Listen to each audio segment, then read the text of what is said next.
ओम सभी को सादर नमस्ते जी। आप सभी का स्वागत है हमारे यूट्यूब चैनल वैदिक धर्म पर। और हम पढ़ रहे हैं शुद्ध वाल्मीकि रामायण, जिसके अंदर आरण्यक कांड चल रहा है। और आरण्यक कांड के अंदर आज का जो हम सर्ग पढ़ेंगे, सर्ग तीसरा और चौथा पढ़ेंगे। और तीसरे सर्ग के अंदर हम पढ़ेंगे विराध नामक राक्षस का वध। और चौथे जो सर्ग में पढ़ेंगे, चौथे सर्ग में पढ़ेंगे हम श्री राम, लक्ष्मण और सीता के द्वारा सर्वंग ऋषि के आश्रम में प्रवेश किया जाता है, आगमन होता है उनका। उस पूरी की पूरी घटना को पढ़ेंगे। और जो पूर्व की कक्षा हमने कल जो ली थी, उस कक्षा में हमने पढ़ा था कि श्री राम और लक्ष्मण का जो है सामना होता है विराध से। और वहाँ तक का पूरा घटना हमने जो है पढ़ी थी कि विराध से जो है सामना होता है, उनकी हाथापाई होती है। उस वहाँ पर जो है अपना परिचय जो है श्री राम के द्वारा दिया जाता है। अपना परिचय जो है कुछ ब्राद के द्वारा दिया जाता है। और श्रेष्ठ जो से आज कक्षा जो शेष बची हुई थी, उसमें से उस कक्षा को आज हम पूर्ण करेंगे। और ठीक प्रकार से हम समझेंगे कि ब्राद नामक जो राक्षस प्रवृत्ति का व्यक्ति था, उसने अपना परिचय इस कक्षा के अंदर हम देखने को मिलेगा कि किस प्रकार से वो किसका पुत्र था, कौन था वह, और वे स्वेच्छा से जो है वनों के अंदर विचरण कर रहा था। उस पूरी की पूरी घटना को ध्यानपूर्वक हम पढ़ेंगे। तो जितने भी लोग चैनल से जुड़े हुए हैं, चैनल को सब्सक्राइब अवश्य कर लें, वीडियो को लाइक कर दें। कोई शंका है कमेंट बॉक्स में लिख सकते हैं। और एक घटना और हम इसके अंदर पढ़ेंगे कि इसमें एक प्रकरण देखने को हमें मिलता है, जैसे कि महर्षि वाल्मीकि के द्वारा जो विवरण दिया गया है कि जैसे ऋषि महर्षि होते थे, वो अपनी स्वेच्छा से जो है शरीर का त्याग कर देते थे। तो एक घटना इसमें मिलती है। घटना यहाँ पर जो है अलग तरीके से जो है दिखाई गई है, लेकिन जो वास्तविकता है उस वास्तविकता को हम समझने का प्रयास करेंगे, क्योंकि हम जो अनुवाद पढ़ रहे हैं वो अनुवाद महर्षि वाल्मीकि के द्वारा जो रामायण लिखी गई है, उनका अनुवाद जो रामायण का अनुवाद जो किया गया है स्वामी जगदीश्वरानंद और आर्य मुनि जी के द्वारा जो अनुवाद किए गए, उन अनुवादों को हम पढ़ रहे हैं। और गीता प्रेस गोरखपुर बहुत सारी रामायणों के जो अनुवाद हैं, उसमें से हम ठीक प्रकार से जो घटना वास्तविक है, जो सर्वंग ऋषि के जीवन से जुड़ी हुई, उसको पढ़ने का प्रयत्न हम करेंगे। और किस प्रकार से जो है ऋषि लोग जो है अपनी स्वेच्छा से जो है अपने शरीर का त्याग करते थे। और उसमें महर्षि दयानंद सरस्वती का भी एक विवरण यहाँ पर दिया गया है, बताने के लिए। यहाँ पर जो है विद्वान व्यक्तियों ने जो है यहाँ पर दर्शाया है कि स्वेच्छा से जो है व्यक्ति अपने शरीर का जो है त्याग जो है कर सकता है। तो इस पूरी की पूरी घटना को हम ध्यानपूर्वक पढ़ेंगे। तो पूर्व की कक्षा में जो है राम और लक्ष्मण जी के द्वारा जो है प्रण लिया जाता है कि आज जो है ये मूर्ख व्यक्ति, राक्षस प्रवृत्ति का व्यक्ति, ये विराध आज हमारे हाथ से मारा जाएगा। इसने किस प्रकार से जो है हमें ललकारा है और आक्रमण करने के जो है कह रहा है कि भाई सीता को यहीं पर छोड़ दो और तुम यहाँ से भाग जाओ, इस प्रकार का ललकार हमें कर रहा है। और इस पूरे के पूरे प्रकरण को हम पूर्वी कक्षा में पढ़ चुके थे। अब आगे हम बढ़ेंगे कक्षा में, किस प्रकार से आगे घटना वहाँ पर घटती है। तो अगला श्लोक है, इक्तुत्वा लक्ष्मण श्रीमान रक्षसे सा प्रविष्टत्वे को भवनस्तमत्वे चरिस्तत्वा यथा सुखमः। ऐसा कहकर श्री राम लक्ष्मण ने मुस्कुराते हुए उस राक्षस से पूछा, तुम कौन हो जो इस प्रकार स्वेच्छारी होकर इस वन में घुमा करते हो। तो श्री राम और लक्ष्मण जी के द्वारा उसका परिचय लिया जाता है कि भाई अपने विषय में बताइए, अपना परिचय दीजिए, तुम कौन हो, किसके पुत्र हो और क्यों इस वन के अंदर विचरण कर रहे हो। तो अपना परिचय जो है उस विराध नामक राक्षस के द्वारा दिया जाता है। पुत्र किल जयसा ममा माता सतः विराध इति मामो पृथ्वी सर्वरक्षसा। मैं जय का पुत्र हूँ और मेरी माता का नाम सतहदा है। इस पृथ्वी के समम राक्षस मुझे विराध के नाम से पुकारा करते हैं। तो यहाँ पर राक्षस प्रवृत्ति की जो बात यहाँ पर चल रही है, राक्षस जाति की जो बात चल रही है, वो ऐसे व्यक्तियों की बात चल रही है जो दुराचारी, व्यभिचारी, मांस भक्षण, जीव जंतुओं की हत्या करना, मनुष्यों की हत्या करना और एकदम जो है बुद्धि से शून्य हो चुके हैं, एकदम जानवर प्रवृत्ति के हो चुके हैं। ऐसे व्यक्तियों को राक्षस कहा गया है। तो जो दूसरे को परेशान करते हैं, ठगते हैं, लूटते हैं, मारते हैं, उनका सब प्रकार से जो है हानि करने में ही सदा उनका अपना भला सोचते हैं। तो इस प्रकार से ऐसे प्रकार के व्यक्ति को जो राक्षस कहा जाता है। तो ऐसा वो व्यक्ति राक्षस प्रवृत्ति का वो विराध नामक अपना परिचय देता है कि मुझे जितने भी राक्षस प्रवृत्ति के व्यक्ति हैं वो सब विराध के नाम से मुझे जानते हैं पूरी पृथ्वी पर। तो अगला श्लोक आया है, उक्तुस्सजा प्रमादमना मावेक्षचो यथागतमः तुरण मानो पाल्य तथा ना वह जीवत माद दे। तुम मेरे साथ युद्ध करके विजय प्राप्त करने की इच्छा को त्याग दो और इस स्त्री को यहीं छोड़कर जिधर जाएं, जिधर से आयो उधर ही भाग जाओ, मैं तुम लोगों के प्राण नहीं लूंगा। तो इस प्रकार से विराट के द्वारा कहा जाता है श्री राम और लक्ष्मण से कि भाई ये जो स्त्री आपके साथ में सीता जी हैं, इसका त्याग कर कर और तुम यहाँ से भाग जाओ अपनी जान बचाकर, मैं तुम्हारा प्राण नहीं लूंगा। और अगला श्लोक आया, ता रामा प्रत्युवाच दे कोपसंत क्रोलक्षणा राक्षस विकृतार्तरे विराध पाप चैत्य समहा। विराट के यह वचन सुन श्री राम क्रोध में भर लाल आंख करके उस पापी और भयंकर आकार वाले विराट से बोले।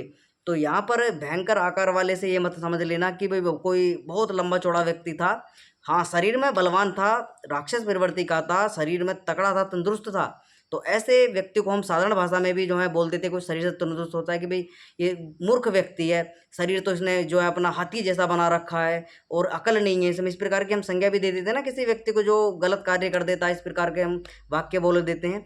तो ऐसा ही वर्णन वहाँ पर किया गया। वो मूर्ख जो विराध था, राक्षस प्रवृत्ति का, जिसका मस्तिष्क बिल्कुल शून्य हो चुका था, जो अपने दूसरे की हानि करने में अपने लाभ समझता था, इस प्रकार का वो व्यक्ति राक्षस प्रवृत्ति का विराध लाल आंख कर उस भयंकर आकार वाले विराट से बोले, क्षुद्र दिक्तत्वा ही तू हीनार्थ मृत्यु मासे से ध्रुवमा रणे संप्रस से तिष्ठता ना मैं जीवन गस्सम भी। हे अधर्म क्षुद्ध बुद्धि, तुझे धिक्कार है, तू निश्चय ही अपनी मृत्यु की खोज में है, तू तनिक खड़ा रहे। तो यहाँ पर श्री राम जी कहते हैं कि तू अपनी मृत्यु का अब अपने मृत्यु की खोज में है और तू तनिक खड़ा रहे। अब मैं तुझे युद्ध के द्वारा जो है तुझे हम मारेंगे और तुझे समाप्त करेंगे। तो ये किसके द्वारा प्रण लिया जाता है? श्री राम जी के द्वारा प्रण लिया जाता है। आगे लिखा, युद्ध जो कर तू आज जीता नहीं बचेगा। तो श्री राम जी कहते हैं तू जीवित नहीं जाएगा आज युद्ध में, आज तू मारा ही जाएगा, आज तुझे कोई बचाने वाला नहीं है। तत संजय धनु कृतवा राम सुनिश्चित शरणा सुशीघ्रम धर्म सांध्य राक्षसा निजाघना। यह कह धनुष पर डोरी चढ़ाकर श्री राम ने उस राक्षस को लक्ष्य बनाकर उस पर तीखे बाणों का प्रहार किया। सा बिंदु धनस्य नस्य वेदे शूला पकदम राक्षसा अवर्धवा सत्तु कदस्तदा राम सा लक्ष्मणा। बाणों से विद्ध हुआ विराट सीता को वहीं छोड़ क्रोध में भरकर त्रिशूल हाथ में ले श्री राम और लक्ष्मण की ओर झपटा। तो सीता जी को उसने अपने पकड़ रखा था और सीता जी को वहाँ पर छोड़कर जो है अपनी रक्षा करने के लिए त्रिशूल हाथ में लेकर, शूल लेकर हाथ में, उसको वो जो है प्रहार करने के लिए राम और लक्ष्मण पर जो आक्रमण कर देता है। आगे लिखा है, झपटा तछूला ब्रजा संगसा गगने जवलानापमः दिव्य सरंगा विच्छेद दे राम सत्र वस्त्रा। तब शस्त्रधारियों ने श्रेष्ठ राम ने आकाश तथे विद्युत के समान चमकने वाले तथा वज्र के समान दृढ़ और शूल को दो बाणों से काट दिया। तो उसने जो शूल लेकर वो आक्रमण कर रहा था, उन्होंने अपने तीर जो है चलाए जाते हैं दोनों के द्वारा, अपने चमकते हुए तीरों से जो है उस पर प्रहार किया जाता है और प्रहार में जो है उसका शूल जो है 2 हिस्सों में टूट जाता है।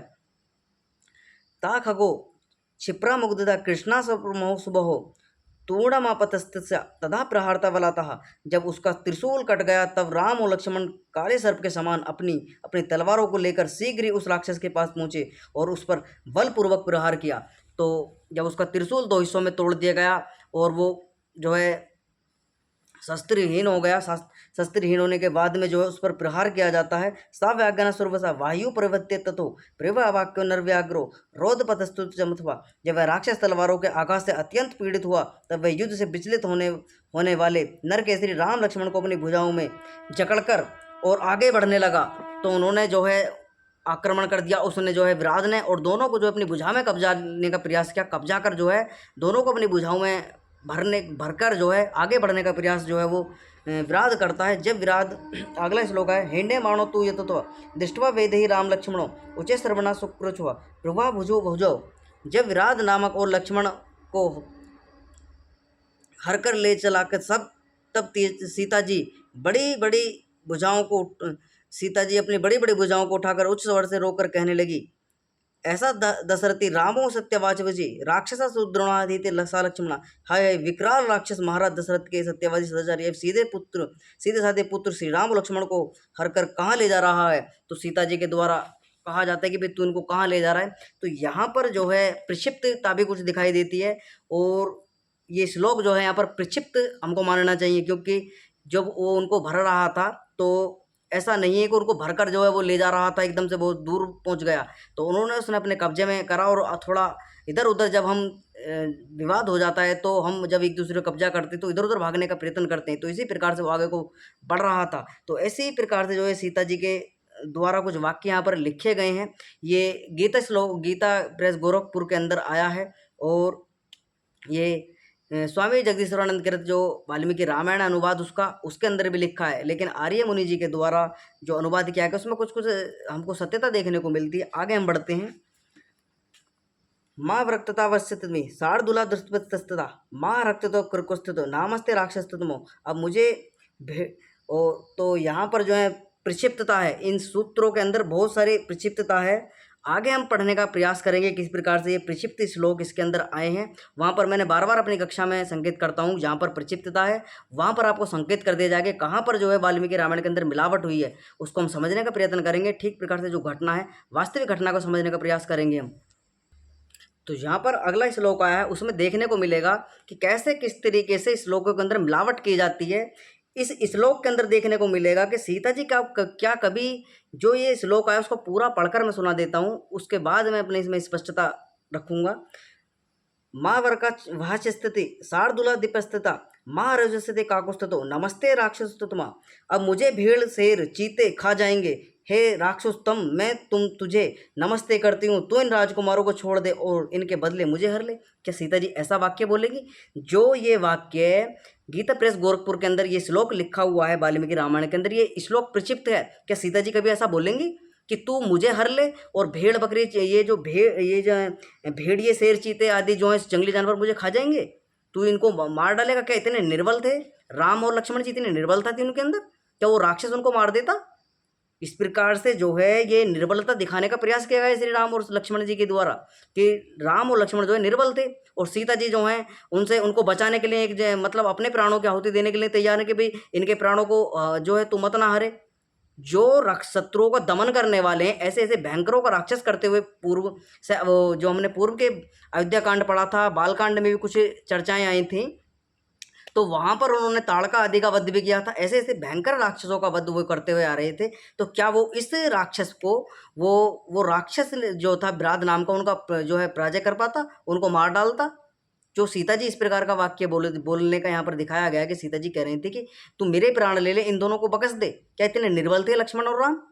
इस प्रकार के मिलावटी श्लोक जो हैं वाल्मीकि रामायण के अंदर डाले गए हैं। कहीं कहीं निर्बलता जो यहाँ पर दिखाई गई है।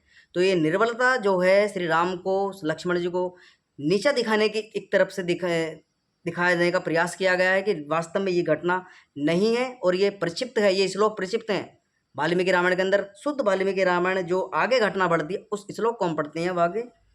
तो जहाँ जहाँ भी मिलावट है वहाँ वहाँ मैं संकेत कर दूंगा कहाँ कहाँ जो है मिलावट की गई है। तस्य दादना श्रुत्वा वेदा राम लक्ष्मणों वेग प्राकृतुविरह वदे तस्या दुरात्मना। सीता के ऐसे वचन सुन दोनों वीर भाई श्री राम और लक्ष्मण उस दुरात्मा राक्षस को मौत के घाट उतारने के लिए शीघ्रता करने लगे। तो यहाँ पर एक अगला श्लोक कहते हैं कि भाई जब सीता जी ऐसे कहने लगी तो उन्होंने जो है आगे जो श्लोक आया है कि वो जल्दी से शीघ्रता करने लगे, भाई हमें जल्दी से इसको समाप्त करना है। तो इस प्रकार का श्लोक आगे आया है। तस्य रोदस्य सौमित्र बाहु सव्य के बाहज रामस्तु दक्षिणा बाहु तरसा तस्य राक्षसा। उस भयंकर राक्षस की बाएं भुजा को लक्ष्मण ने और दाएं भुजा को श्री राम ने वेग पूर्वक तोड़ दिया। तो यहाँ पर दोनों भाइयों के द्वारा उसके आक्रमण किया जाता है, प्रहार किया जाता है, अपने आप को उसके कब्जे से मुक्त किया जाता है और दोनों भाई जो हैं उसकी एक एक बाजुओं को पकड़कर जो है तोड़ देते हैं। उस राक्षस विराट नाम व्यक्ति राक्षस प्रवृत्ति की उसकी बाजुओं को जो है तोड़ दिया जाता है दोनों भाइयों के द्वारा। अगला श्लोक आया है सा भगन बाहु सवज्ञिनो निपातस्तु राक्षसा धन्य मेघा संकसो वज्रविता इवाचले। जब उस राक्षस की दोनों भुजाएं टूट गई तब मेघ के समान भयंकर वह राक्षस भयभीत हुआ, मूर्छित होकर इस प्रकार भूमि पर गिर पड़ा जैसे वज्र के आघात से पूर्ववत टूट गिर पड़ता है।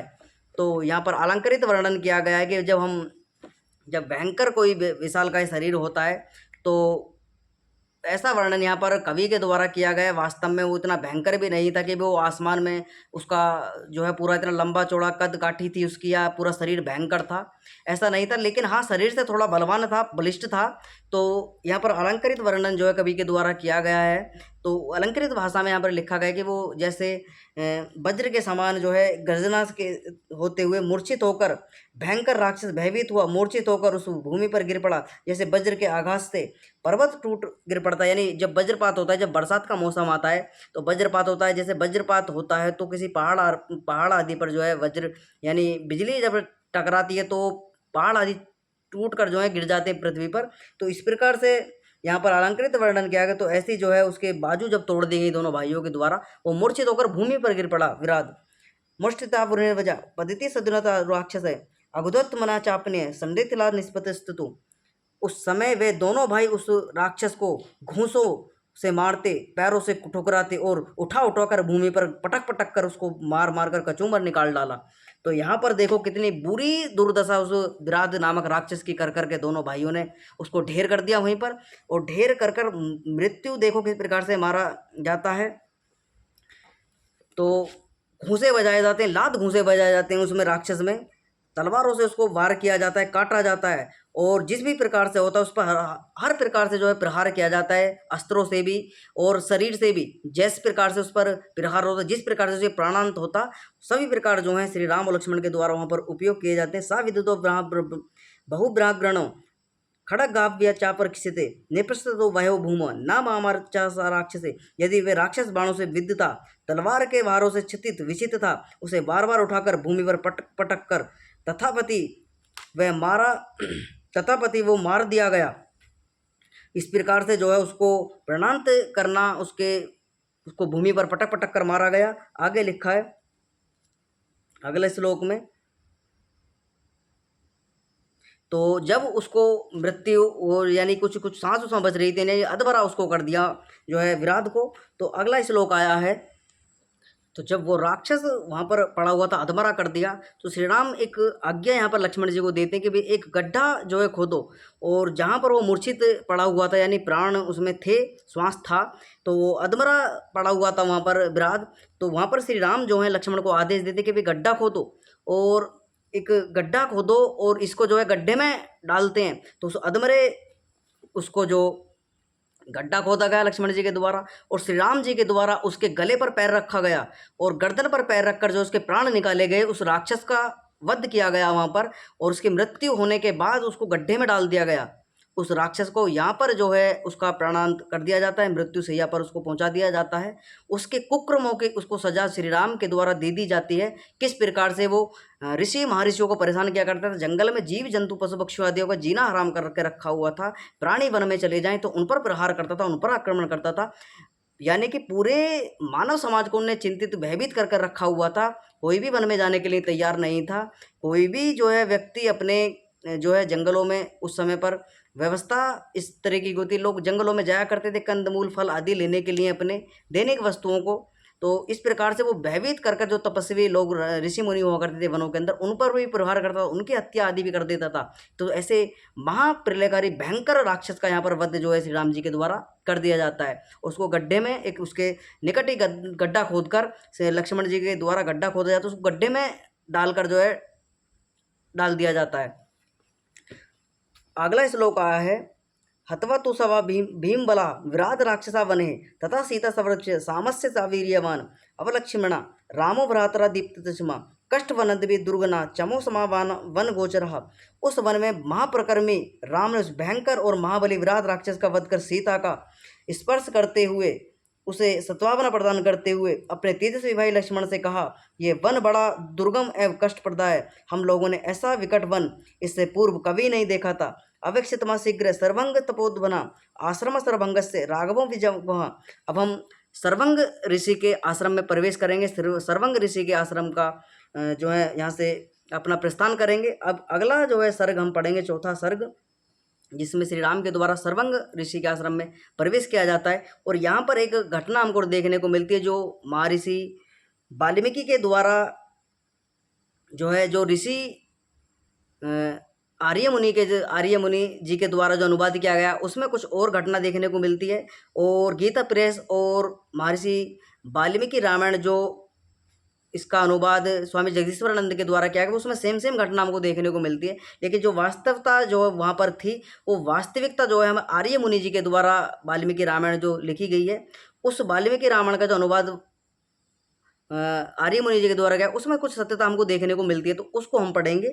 तो यहाँ पर जो है वो जो मैंने बताया था आपको कि ऋषि महर्षि जो हुआ करते थे, जब उनका शरीर में व्याधि आ जाती थी, रोग हो जाता था, शरीर जर्जरीर्ण हो जाता था, शरीर जो है किसी प्रकार की गति करना जब उसमें गति नहीं होती थी, यानी कि शरीर जो है हमारा निर्बल हो जाता था, दुर्बल हो जाता था, तो उस समय पर ऋषि लोग क्या करते थे, तो अपने प्राणों को स्वेच्छा से जो है अपनी मृत्यु को जो है वो अपनी स्वेच्छा से अपने प्राणों का त्याग कर देते थे। तो वहाँ पर वो घटना यहाँ पर स्वामी जगदीश्वरानंद के द्वारा घटना दिखाई गई है वाल्मीकि रामायण के अंदर।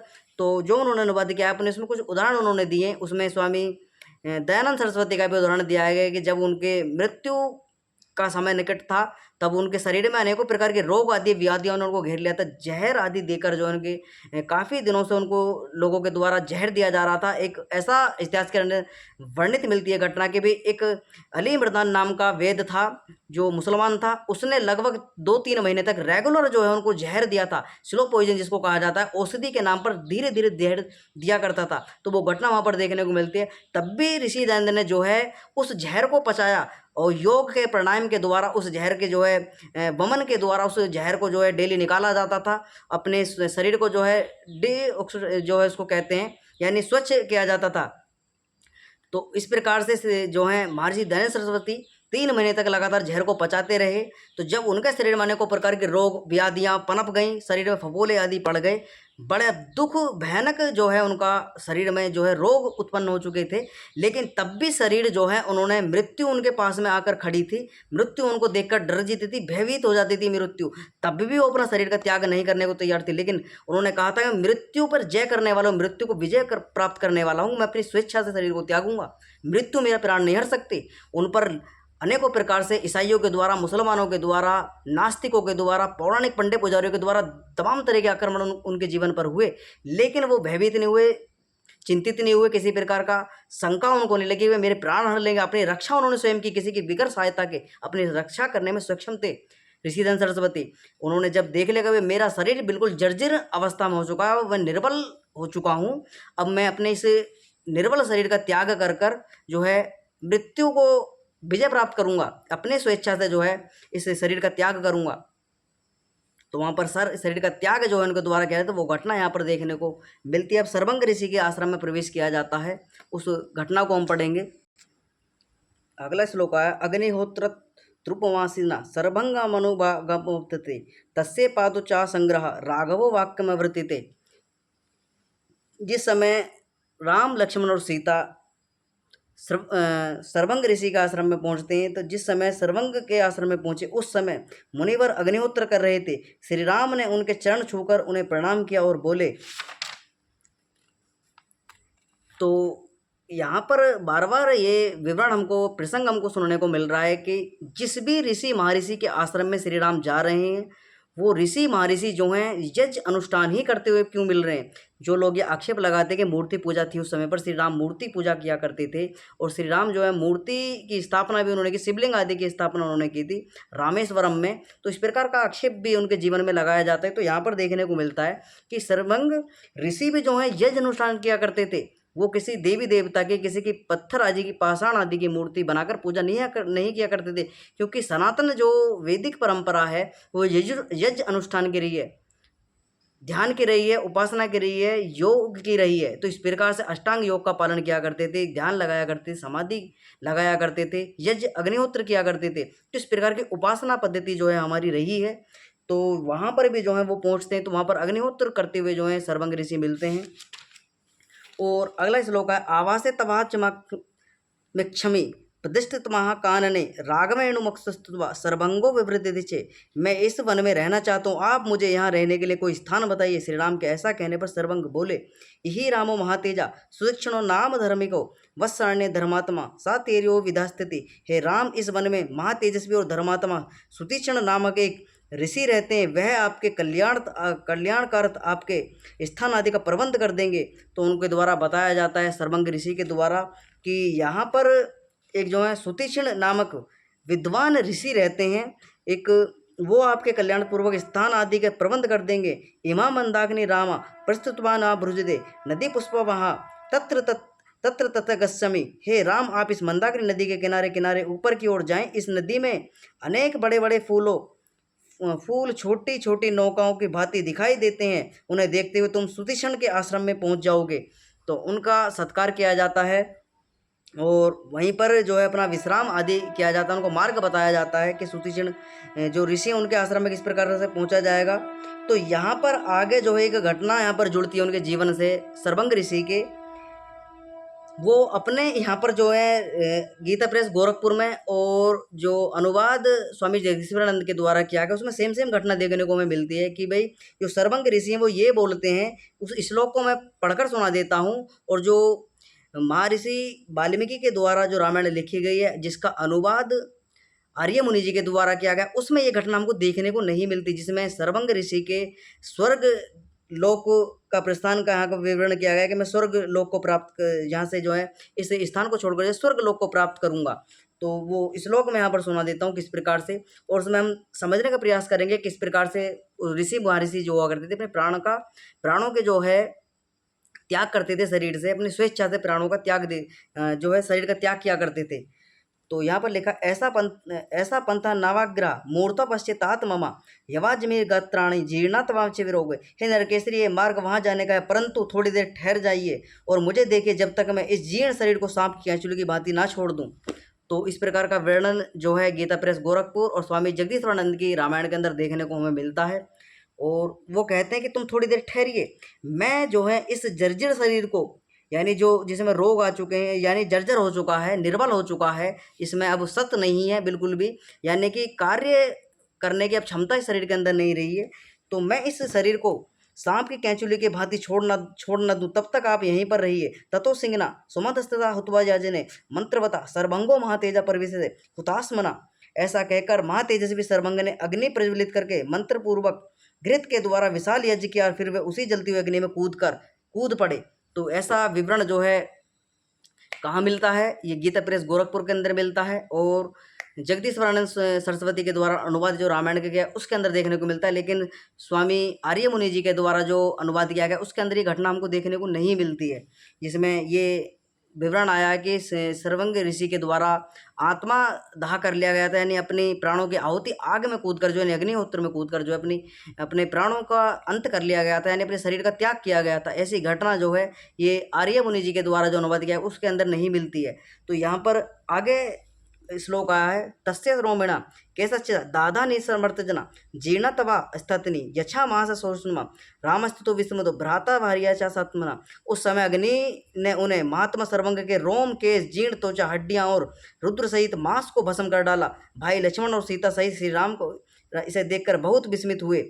तो यहाँ पर विशेष लिखा गया है, तो यहाँ पर विशेष यहाँ पर बताया गया है स्वामी जगदीश्वरानंद के द्वारा जो लिखा गया है अनुवाद, उसको हम पढ़ रहे हैं। और वाल्मीकि रामायण का जो अनुवाद स्वामी आर्य मुनि जी के द्वारा किया गया है उसको हम पढ़ने का प्रयास करेंगे, उसमें समझेंगे कि वास्तव में उस समय पर हुआ क्या था। तो यहाँ पर जो है बताते हैं स्वामी जगदीश्वरानंद कहते हैं कि देखो, ऋषि लोग अपने तप के द्वारा मृत्युजय बन जाया करते थे। तो ये बात बिल्कुल ठीक है, ऋषि लोग जो थे वो योग के द्वारा, अष्टांग प्राणायाम के द्वारा जो है अपने मृत्यु को विजय प्राप्त कर लिया करते थे। जब वे समझते थे कि हमारे शरीर जीर्ण हो गया है, तब वे इच्छा अनुसार अपना शरीर का त्याग जो है कर दिया करते थे। अब यहाँ पर हमको जो ऋषि वर्तमान में जो हमें घटना देखने को मिली है, वो घटना हमको वास्तविकता जो देखने को मिलती है वो मिलती है स्वामी दयानंद सरस्वती की घटना।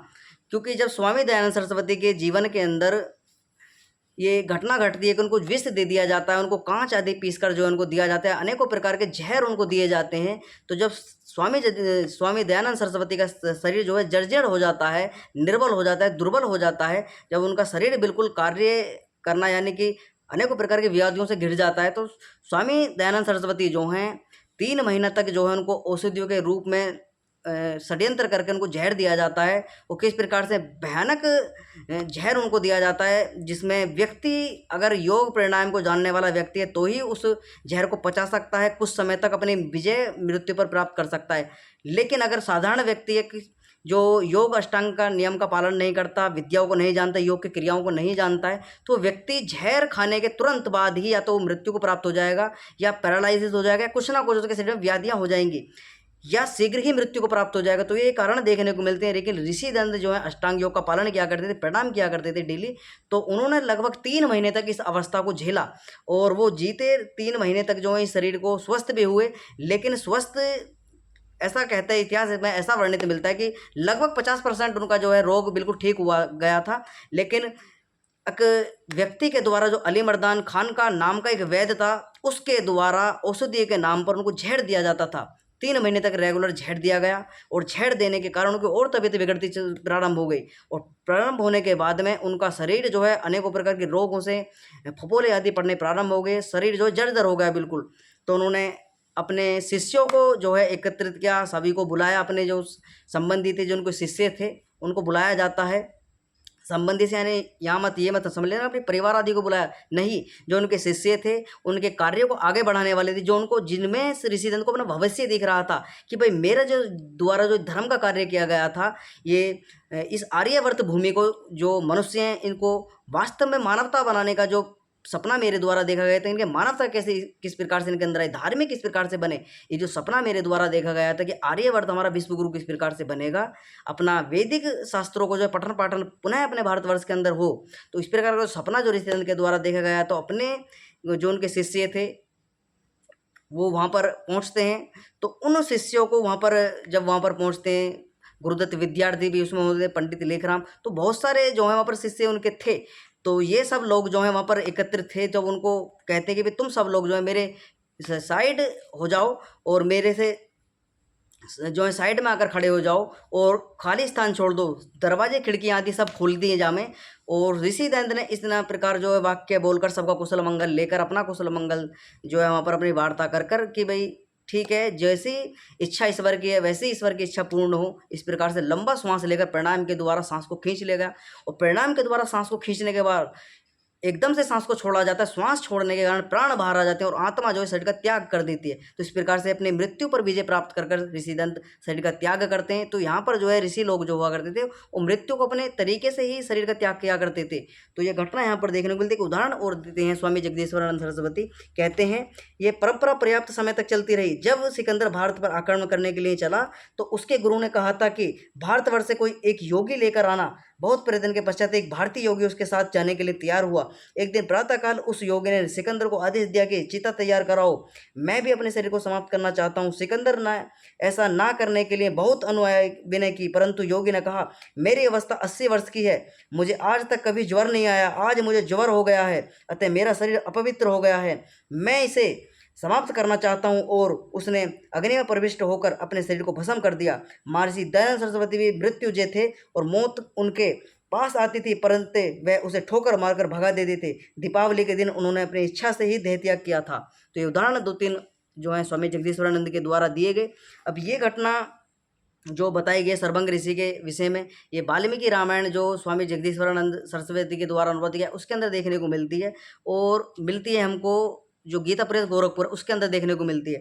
और जो स्वामी आर्य मुनि जी के द्वारा अनुवाद किया गया, उसके अंदर ये घटना हमको देखने को नहीं मिलती है। तो स्वेच्छा से जो उनको उचित लगा कि भाई प्राणायाम के द्वारा ज़्यादातर जो घटना 90% जो ऋषि त्याग करते थे अपने जीवन का, वो अपने शरीर का, वो प्राणायाम के द्वारा, योग के द्वारा अपने शरीर का त्याग करते थे। प्राणायाम के द्वारा श्वास को खींच लिया जाता था, और श्वास को रोककर एकदम जोर से छोड़ा जाता था, जिसके कारण प्राण बाहर आ जाते थे, और प्राण बाहर आने के कारण जो है आत्मा शरीर का त्याग कर देती थी। तो ये बहुत अच्छा तरीका है, अग्नि दाह संस्कार से, अग्नि में कूदने से अच्छा ये तरीका सबसे बेस्ट है कि अपने प्राणों का त्याग जो इस प्रकार से 90% योगियों के द्वारा, सन्यासियों के द्वारा, महर्षियों के द्वारा किया जाता था। ये क्रिया अपनाई जाती थी। ये अपवाद स्वरूप इसको मान सकते कि भाई अग्नि में प्रविष्ट होकर अपने शरीर को त्याग कर देना, उसमें कूद जाना, तो इस प्रकार से ये कष्टदायक मृत्यु है। तो इसको, इससे अग्नि में कूदने से बहुत कष्ट होता है, जीवात्मा की हानि भी है इसमें, अपने शरीर का यानी कि अपने आत्मा का हनता एक प्रकार से व्यक्ति माना जा सकता है। क्योंकि अगर तुमको अपना शरीर का त्याग करना है, तुम योग के द्वारा, प्राणायाम के द्वारा वो भी इसमें कारण बताए गए। तुम्हारा शरीर जो है रोगी हो चुका है, जर्जर हो चुका है, अनेकों प्रकार असाध्य रोग हो चुके हैं कि भाई अब मेरे शरीर में यानी मुझसे बर्दाश्त नहीं होती ये पीड़ा कि मैं इस शरीर में रह पाऊँ। तो मैं शरीर को जल्दी से जल्दी त्याग कर कर जो है नए पुनः दूसरे शरीर को प्राप्त मेरी जीवात्मा हो, मैं किसी दूसरे शरीर में जाऊँ, सुयोग्य मुझको शरीर मिले, मेरे कर्मों के अनुसार मुझको अच्छा शरीर मिले, मैं पुनः जो है अपने इस मोक्ष की जो क्रिया मुझको मोक्ष तक का जो मुझे मार्ग मैंने दिया हुआ है कि मेरे जो हमारा जो रास्ता है वो मोक्ष को प्राप्त करने की जो हमारी इच्छा है, हमारा जन्म क्यों है मोक्ष को प्राप्त करने के लिए। तो हमारा बार बार शरीर में आने का कारण क्या है, मोक्ष को प्राप्त करना, सुख दुख को इस सुख दुख को अनुभव करना जीवन के अंदर। और इस मनुष्य शरीर को धारण करने के बाद है वेद आदि सत्य शास्त्रों को पढ़ने के बाद प्रणाम योग करने के कारण हमको जो है जो इस शरीर से जो है जन्म मरण से मुक्त होना है और मोक्ष को प्राप्त होना है, जन्म मरण से मुक्त होकर हमें ईश्वर के सानिध्य में आनंद को प्राप्त करना है। तो ये लक्ष्य जीवात्मा का होता है। तो इसी लक्ष्य को प्राप्त करने के लिए योगी लोग जो अपने स्वेच्छा से शरीर का त्याग किया करते थे। तो ये घटना देखने को मिलती है। अब आगे हम 5वां सर्ग इसमें पढ़ लेते हैं, जिसमें राक्षसों के वध की प्रतिज्ञा जो है श्री राम के द्वारा वहाँ पर सर्वंग ऋषि के आश्रम में ली जाती है। ऋषि लोग वहाँ पर बहुत सारे एकत्रित होते हैं। आगे उस घटना को पढ़ लेते हैं। 5वां सर्ग इसी के अंदर हम पढ़ लेते हैं। तो अगला श्लोक है सर्वंगे दिव्ययतते मुनि शंका समागतते अवक्षिता करुत्सते रामा जवले तस्मा। महर्षि सर्वंग के दिवंगत हो जाने पर दया करने वसी तपस्विना एकत्र होकर अग्नि जो वहाँ पर दैत्यमान श्री राम के पास आए। तो वो सारे के सारे ऋषि लोग जो है एकत्रित होते हैं। अविभाग्य जा धर्मजा धर्मात्मा ब्रह्मा परम धर्मासा सुख संकासा समास्थित। धर्मात्मा ऋषियों का वह समूह धर्मधारियों से श्रेष्ठ श्री राम के पास आकर उनसे बोला, तमाक्षा इच्छा वक्लो स्थिते पृथ्व्याश्चिते महारथा पश्चिम चासा नास्यते देवना माधवने व। हे महारथी राम जैसे देवताओं के राजा इंद्र हैं उसी प्रकार आप इच्छा वाको वंश में प्रधान और पृथ्वी के स्वामी हैं।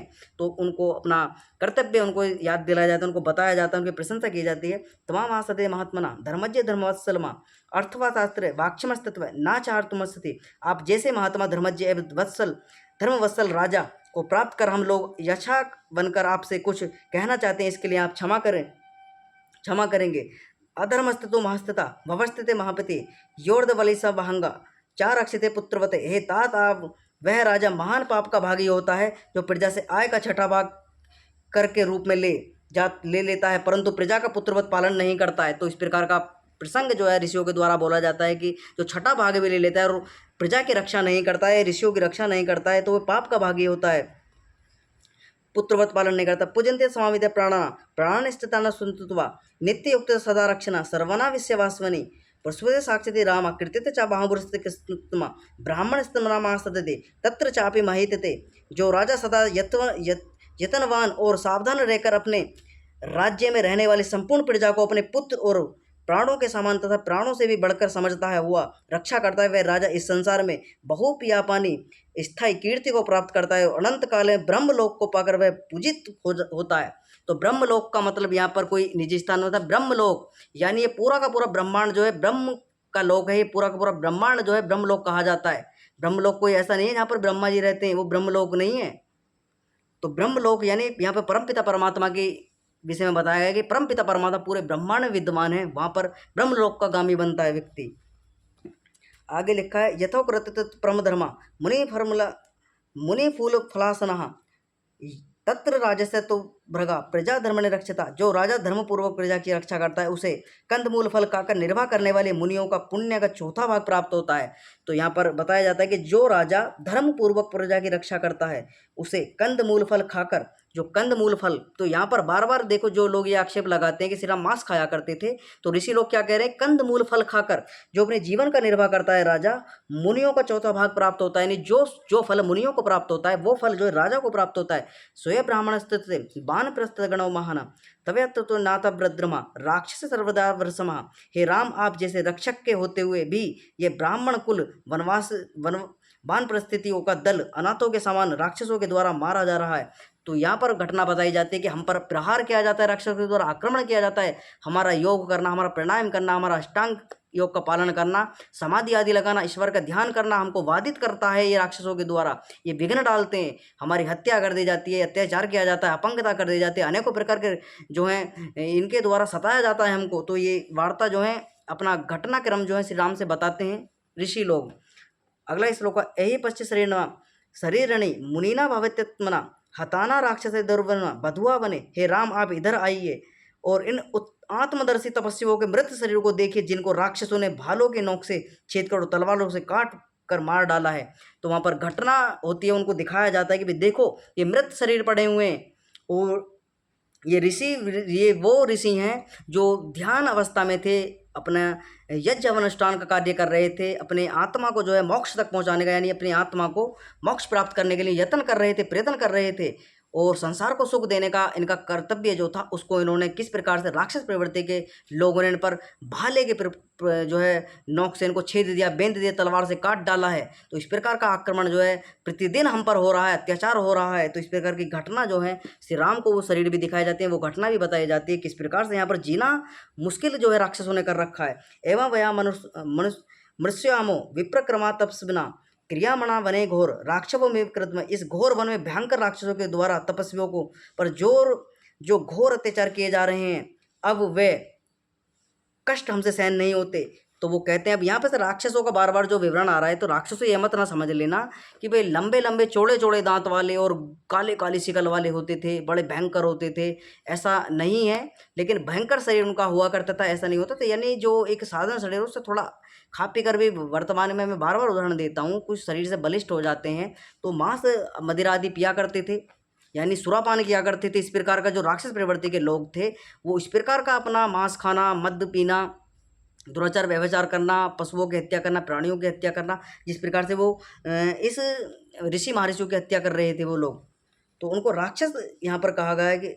तो वो कहते हैं, ततस्तव शरणार्थे शरणमा सुवस्थितवा परिपालन ना रामा व्याद्य नाम साचरे, हे राम आप शरणागत वत्सल हैं, अतः हम सब आपके शरण में आए हैं, राक्षसों के द्वारा मारे जाने वाले हम लोगों की आप रक्षा करें। तो वो कहते हैं हम आपके शरण में आए और राक्षसों के द्वारा जो अत्याचार किया जा रहा है आप हमारी रक्षा कीजिए।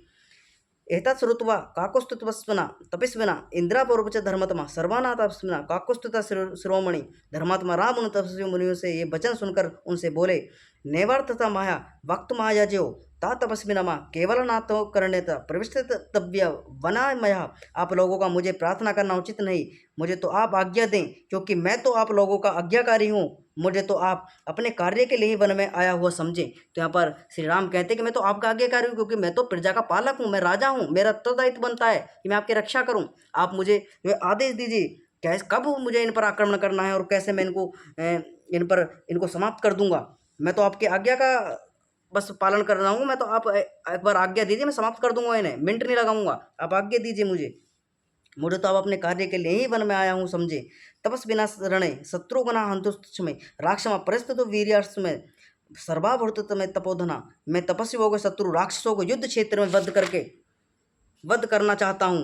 हे तपोधन ऋषि लोग, आप मेरे और मेरे भाई लक्ष्मण के पराक्रम को देखें। तवाधव भयाचपि तपोधना धर्मात्मा सा लक्ष्मणे तपोधनाश्चपि सवाजा वृतते सुति चक्रा मेविद्वा जागम वीर है। धर्म धुरंधर श्री राम उन तपस्वियों को अभय प्रदान किए, तदंतर धैर्यशील वीर राम अपने भाई लक्ष्मण तथा उन महर्षियों के साथ सुतीक्षण जी के आश्रम की ओर चले। तो ये घटना हमने पढ़ी, प्रण लिया जाता है सरभंग ऋषि के आश्रम में ऋषियों की रक्षा करने का। और हमने पढ़ा कि ब्राज नामक राक्षस का वध किया जाता है, और आगे की घटना हमने पढ़ी कि भाई सरभंग ऋषि के आश्रम में प्रस्थान किया जाए। पूरे के पूरा विवरण आपने ध्यानपूर्वक समझ में आया होगा। जो जहाँ प्रक्षिप्त थे वहाँ पर आपको संकेत भी कर दिया गया। और जितने भी लोग चैनल से जुड़े हुए, चैनल को सब्सक्राइब ऐसे कर लिए, वीडियो को लाइक कर दे, कुछ शंका कमेंट बॉक्स में आप लिख सकते हैं। आज ही एक क्वेश्चन को विराम करेंगे। सभी को सादर नमस्ते जी।